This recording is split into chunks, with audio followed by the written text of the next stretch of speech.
Bonsoir à tous. Je suis très heureuse d'être là avec vous ce soir. Alors moi, je vais commencer par vous poser une question.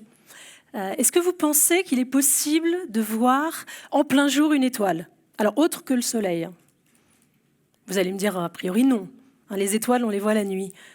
Et bien moi, je vais vous montrer une estampe qui est très ancienne, qui date de l'an 1054, où on voit l'empereur de l'Empire romain de l'époque, qui en plein jour pointe du doigt une étoile qui a l'air très lumineuse.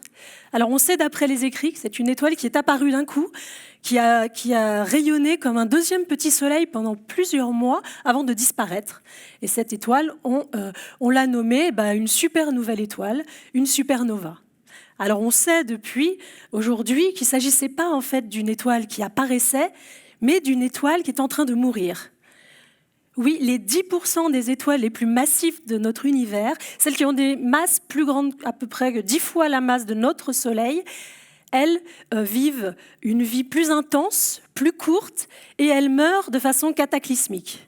Elles meurent d'une façon cataclysmique, c'est-à-dire que dans une explosion de supernova, dont la puissance fait plusieurs de milliards de fois la puissance de la plus grosse bombe nucléaire qu'on ait jamais créée sur Terre. Il s'agit d'un des événements les plus violents de l'univers. Bon, alors à ce stade de ma présentation, en général, je sens un certain flottement dans la salle. Je sais ce que vous êtes en train de vous dire. Vous êtes en train de vous dire, mais comment ça se fait qu'une personne qui a l'air à peu près normale a priori puisse développer une fascination aussi morbide pour de la destruction et des événements si violents? Bon, vous inquiétez pas, vous n'êtes pas les seuls à vous poser a priori cette question. Ma famille, la première fois que je leur ai expliqué que je voulais dédier ma vie à l'étude des cadavres d'étoiles, il y a eu un certain silence aussi qui ressemble un peu à celui-là. Mais vous allez voir qu'on va en discuter un petit peu plus. Et je suis certaine que vous aussi, vous allez prendre goût à ces événements violents. Alors, commençons par le début. Qu'est-ce que vient faire la masse dans cette histoire? C'est-à-dire, pourquoi les étoiles plus massives ont-elles une mort plus violente? Eh bien, en fait, dans une étoile, plus la masse est importante, plus la pression et la température au centre sont élevées. Et donc, plus les réactions de fusion thermonucléaire dont on a parlé tout à l'heure, qui transforment l'hydrogène en hélium, en oxygène, en carbone, sont rapides, en fait. Et ce processus, il va mener à une structure en pelure d'oignon, comme vous voyez ici sur ce schéma, avec des couches de plus en plus lourdes, d'éléments de plus en plus lourds au fur et à mesure qu'on se rapproche du centre de l'étoile. Mais ce processus, il va s'enrayer au bout d'un moment parce qu'il va manquer de carburant. Il n'y aura plus d'hydrogène pour alimenter le processus. Et par manque d'énergie, la mutation va s'arrêter au fer. C'est pour ça que vous voyez au centre la boule de fer. Une fois que ce processus de fusion s'arrête, il n'y a plus d'énergie pour contrebalancer la gravitation. Et donc, le cœur de fer s'effondre brutalement.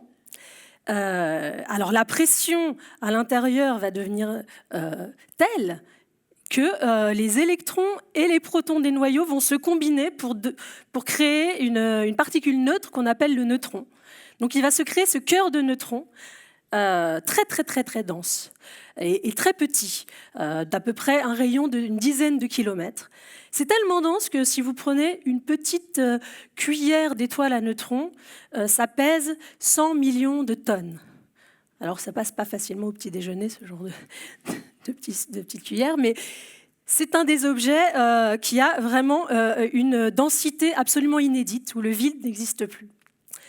Alors, nous allons voir maintenant une petite illustration de ce qu'il se passe au moment de cet effondrement. Donc là, vous ne le voyez pas parce qu'on était à l'extérieur, mais voilà. Alors, le cœur s'est effondré et les couches externes à partir du moment où le cœur s'effondre, les couches externes de l'étoile elles-mêmes s'effondrent sur le cœur. Et puis, en tombant sur l'étoile, sur le cœur de neutrons, elles vont se heurter violemment au noyau, rebondir et créer une onde de choc qui va se propager dans le milieu interstellaire. C'est ça, cette espèce de coquille que vous avez vue se propager ici. Ce processus-là, qu'on vient de voir dans une simulation, il dure quelques millisecondes. Mais à son maximum de luminosité, il a une puissance qui est équivalente à la puissance rayonnée par l'ensemble des étoiles de la galaxie.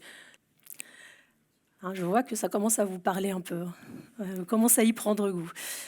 On commence à y prendre goût. Mais attendez, c'est pas encore fini. Alors, bon, je vais vous décevoir un petit peu. Ce processus, il est quand même relativement rare dans l'univers. On en attend dans la galaxie 1 à 3 par siècle, des supernovas. Et la dernière, elle date d'il y a 400 ans. Je commence à en entendre qui disent « Ah, quand la prochaine, quand la prochaine ?» Eh bien, on a un candidat, une candidate que vous avez déjà vu passer tout à l'heure dans une des présentations, c'est Betelgeuse. Betelgeuse, c'est donc une géante rouge qui fait à peu près 15 fois la masse de notre Soleil, qui n'est pas très loin, qui est à 500 années-lumière de nous, et qui est littéralement à l'agonie. Alors, si vous, en ce moment, vous regardez au zénith vers 4 heures du matin, vous pourrez donc l'observer facilement, parce qu'elle est dans la constellation d'Orion, dont on a déjà entendu parler tout à l'heure. Mais bon, le problème, c'est que personne ne sait vraiment quand est-ce qu'elle va exploser, cette supernova. Ça peut être au moment où je suis en train de vous parler, ou alors demain, ou alors dans quelques milliers d'années. C'est même peut-être possible qu'elle ait déjà explosé, mais qu'on ne le sache pas encore, parce que la lumière qui vient de l'explosion ne nous a pas encore atteints. En tout cas, ce qui est certain, c'est que si jamais nous sommes encore là pour le voir, au moment où ça explosera, nous ne pourrons pas le louper, parce que ça va avoir la brillance équivalente de la pleine lune, et ce, pendant plusieurs semaines, voire plusieurs mois. Alors, en attendant qu'un magnifique événement comme ça arrive, nous, les astrophysiciens, on observe les restes en fait, des explosions en supernova dans notre galaxie.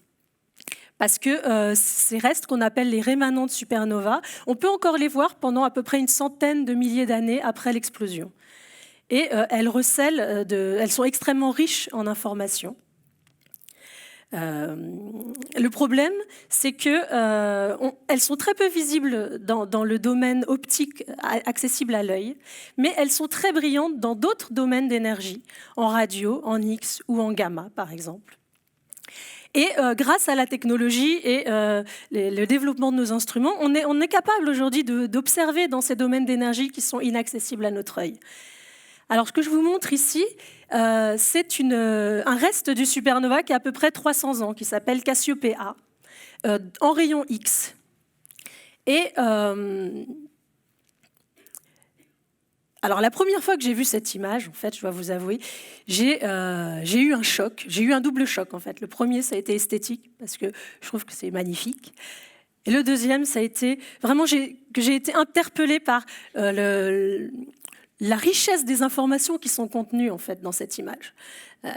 Avec cette image, en fait, vous pouvez contraindre toute la physique de l'explosion stellaire, ainsi que les phénomènes des dernières périodes de la nucléosynthèse, donc la formation des éléments. Donc rien de moins que l'origine des éléments qui nous constituent tous, l'origine de la matière. Alors en vert et rouge, vous pouvez voir les éléments qui appartiennent aux couches externes de l'étoile, qui ont été éjectés pendant l'explosion et qui sont très chauds et qui rayonnent. Et selon leur distribution spatiale et leur abondance, vous pouvez contraindre les modèles d'explosion stellaire, nos simulations, et les dernières étapes de la nucléosynthèse. Si vous regardez au centre, vous verrez aussi qu'il y a un petit point lumineux qui reste. Ça, c'est l'étoile à neutrons qui rayonne encore, ce cœur de neutrons dont on a parlé tout à l'heure. Et puis en bleu, autour, ce que vous voyez, c'est les particules chargées, les électrons qui sont piégés autour de l'onde de choc qui continue à se propager dans le milieu interstellaire. Parce que j'ai oublié de vous dire que dans les éjectats, dans la coquille qui se développe dans le milieu interstellaire, il y a un champ magnétique qui est très fort et qui piège les particules et qui les accélère jusqu'à ce qu'elles aient des énergies phénoménales et qu'elles soient capables de quitter le rémanent de supernova pour se propager dans le milieu interstellaire. Ces particules, on les appelle les rayons cosmiques. Et elles sont partout, elles baignent l'univers. Et elles ont un rôle très important dans les équilibres de l'univers. Et à chaque instant, par exemple, là, au moment où je vous parle, vous avez des centaines de rayons cosmiques qui vous traversent le corps par seconde. Je vois qu'il y en a qui commencent un petit peu à se...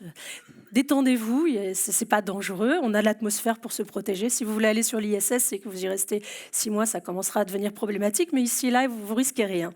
Pour vous détendre un petit peu, je vais vous montrer une autre très belle image qui est une image faite dans 5 bandes en énergie différentes, par 5 observations, par 5 instruments différents, du rémanent, du reste de l'explosion dont on a parlé tout à l'heure. L'explosion, vous vous rappelez, de cette supernova au tout début qui avait explosé en 1054. Donc voilà ce qu'on en voit à peu près 1000 ans après. Donc on l'appelle la nébuleuse du crabe, cet objet.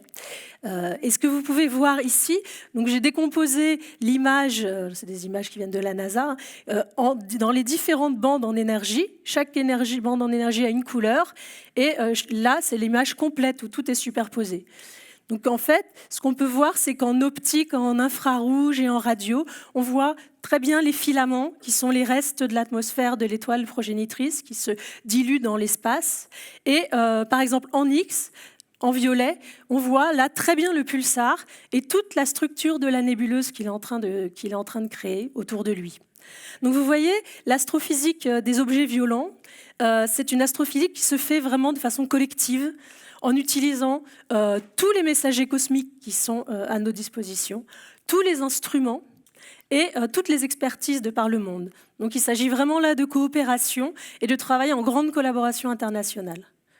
Voilà, donc la conclusion de cette présentation, c'est que non, je ne suis pas toute seule à être fascinée par ces objets, nous sommes des milliers.